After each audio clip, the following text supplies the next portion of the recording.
Hello, I'm going to talk through my back squat technical model today using some videos that I took of myself performing the back squat.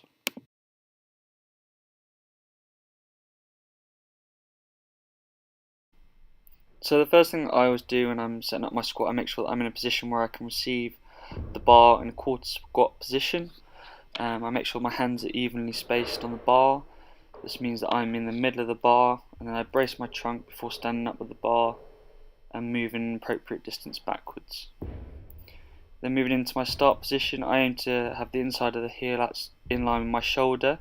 I'm probably a fraction closer than this. Feet remain flat on the floor, weight in the middle of the foot, ankle, knees and hips extended. My hands are again equally spaced on the bar, and this ensures that I'm in the middle of the bar. Retract my shoulder blades, elevate the chest, and keep my head up throughout the lift. Before starting the descent, make sure you take a big deep breath in and hold this until the later part of the lift.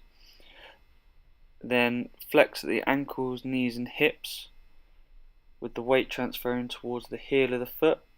Knees and hips begin to flex simultaneously, and we're making sure that our knees track over our toes. Back position remains the same. The next position we're going to look at is the bottom position. This is reached when the center of the hip passes below the knee, therefore the femur passes below parallel. Our feet remain flat on the floor and our weight transfers towards the heel of the foot. As you can see here, I weight shift quite significantly to my right foot, and I'm pretty hip dominant, as you can see from this side on position.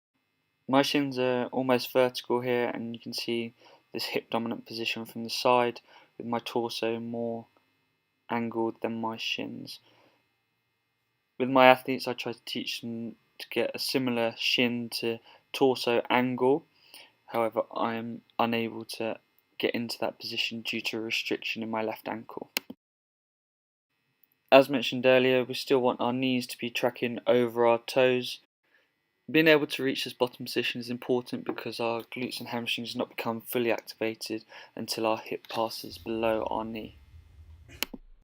We'll now move on to the ascent, and from this bottom position we're looking to drive explosively and return to our start position. Throughout this movement we will lead with our chest, and the weight transfers from the heel of our foot back towards the midfoot with a triple extension of our ankles, knees and hips, and we release the breath that we took in before the descent, usually just after the sticking point. Again, ensuring that our knees track over our toes, normal curvature of the spine, shoulders retracted, chest elevated, and head looking forward.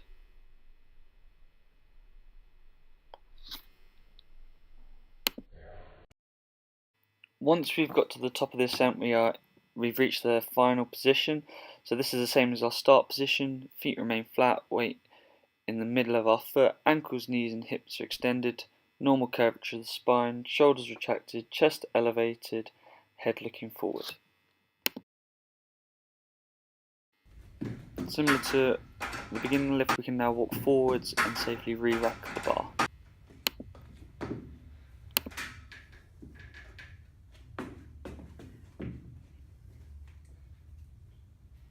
I'll just roll my squat through it real time now and just go through a few limitations that I think that I have. Obviously, questionable depth and a noticeable weight shift, as well as being hip dominant.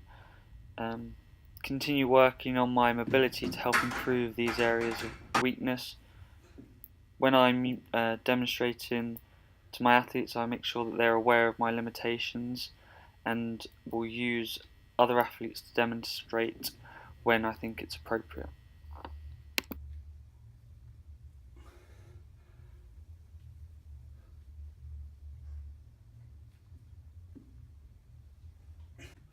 Thank you for watching, and any thoughts and feedback would be much appreciated.